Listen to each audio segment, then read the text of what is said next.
Обиделись. Обиды я свои давно уже все выплакала. А почему же ты тут? А завидую. Можешь ты это понять? Светлая голова. Могу, если объяснишь. Чего ж тут объяснять-то? Думаешь, я всегда такая была?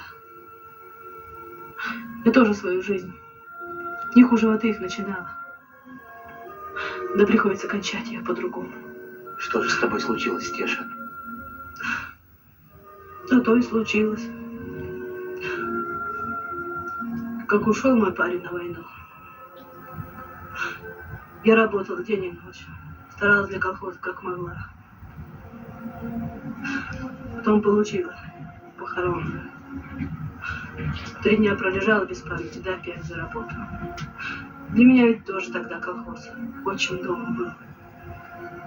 Потом в 44-м